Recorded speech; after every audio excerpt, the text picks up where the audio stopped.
tuk chuak nuam ule Vawiin nun kong Hruaitu atan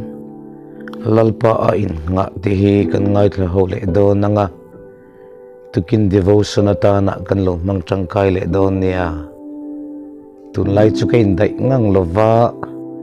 ahuna kan ti chuak le thei lova kan thu lo ngai thla thin tu te in riat thiam da kan nge da ni sam number som thum pasari changa thu hi lungai thla le masa ila e omdan tur chu lalpa chunga ngatla ama churing la aman ati vekang lalpa na thumal somro se amen lalpa a Innghah tur chuanin kanin nga na tur lalpa rin omzia kan hret masak angai thina tin lalpa a Innghah tur hian fin lutuk te po hi angai ran pa mi lova ama hriat chen hi tok em ani tun lai khovela hian mi hring kan fingin kan hriat na zau zela mi hring chia le tha hriat na te hi kan mang na sa in thil rang rang hi kan ngai tu a kan te a kan chik pe to thina thil han evaluate han analyze zung te hi kan chaka kan nun ero a liberal tial ni hian a lang thung ani program nor kala rongbol te po hi kan fur mayang ti te po hi arin ta view maya pathian tharau thiang lim pol na dong ngai lo mi hring fel na le mi hring that na a rongbol le program ina anor kal ve ram chutiang mi te chu kan niang ti a lo le maya pathian tharau thiang lim pol na dong ngai lo kan ni vai chuanin tukina hian lalpa Innghah ti hi kanta na poimo le zual te po in karingani lalpa rin hlok na le ama Innghah hlok na chungchang ataka thil thleng to hi tukina hianin han en masa ila athain ka ria a American preacher anti mai America rama thuril tu lar le rupui tak mai pathian tri mi le lalpa na man em oma chu Jonathan Edwards khani a ani hian anupui ne na an kha te an nei nol mai ti chuan an om to lo nuwa an thi to nuwa mi in Jonathan Edwards le anupui sara ite kha kal zel mi sang kha zathum som kwa le palilai mai an chuya ta chuan hetiang he an mu chu dana ni pathian tharal thuama rongbol mi tenu pakara an kha te jinga hian mi sang khat le zathum som ko pali jinga hian pathian thuril tu le missionary zachuang lion oma dan khemi loyaranti hi zachuang an oma public official santi mi puirong bol tu officer kan tiang hi somrit chung an oma sipai officer hi som sari le panga an oma college sa thok professor hi somruk panga zet an omboka thu thiam le ziak mi somruk writer an omboka doctor somruk an oma kot lamaro rel tu thutluk na siam tu judge kan tiang hi som thuman oma college sa hian president som pathum zet an oma US senator pathum an oma US vice president pakhat an oma tichuan graduate kan ti china hi mi zani som ko pangalai an la fan bokani heting ang zat hi pathian tri mi rongbol tu te chung ko ina an kha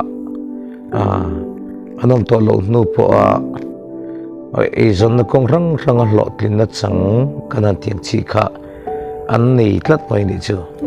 chuti lai chun an hun lai mi hriat lo ve tak mai pathian om ring lo mak juk sakha atha te zanga som li zet chui tur anan mu ve a chung ang te chu anan zir chiang ve le ta a an jinga chuan rethei takathi zathum som an oma dan pui sa lo le dan bo chia mi za sum nga an oma zungol veizan oma tual that to mi pasari la yanom boka tin mak juk sa tha te zinga mei chia zinga azat ve aya tamma hi no chi zur an ni ti hi an puchuak te nol mai ni chu heta chang mai po hian pathian bel tlat mi le lalpa in ngat tlat mi te an dang lam zia chu an kha atang mai po hian a chiang em mai ani subject tu in asuyang hian kanom dan tur te lalpa chunga ngata ama arin na nga hi kan zir thar zel tun lai khovela apui mo da ani lalpa arin na ngat tlat tu te zinga chokhon anom lo zia david apo in asaya ama lalpa akan in nga hian aman engkim atifel vek thina anin min ngai to thin ti hi achiang em mai ani kum thar january kan mang liam me ka vawiin hinili alo ni ta kum thar kan ti chu nimin pia pia le kha ani tareng mai ni tin nili chungin hei kan omna chuan mithi palilai mai kan nei le tareng maya ni tin kum thar ni tanga mithi pakhat nei ang kan ni le ta hei hian lalpa in nga apoi mo zia kan himna lalpa bel atul zia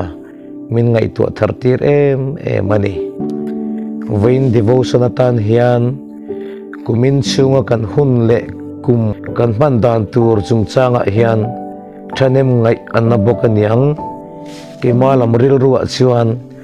lalpa hi bel ru ti hi alien em lalpa in nga zirin ane na in lanthar leang u lalpa ane na in kultir ve ila atan ane na in lanthar theu tiang u lalpa chunga hian rin na ngatila i omdan tur chu lalpa chunga ngatla ama churing la ama na ti vek anga ti wangin ke manin engkim ti tum la vela lalpa chunga in nga le lalpa kai hruaina anga ke pen kan zir apui mo in ka ria ani kanom dan tur te lalpa chunga kan nga ama kan rina ama kan belpot chuan lalpan thil dang zong chumin rel fel sakang ti hi kan rin ngam apoi mo rin na chu thil mu lo te be se na le om nge ya hriat na ni wangin lalpa hi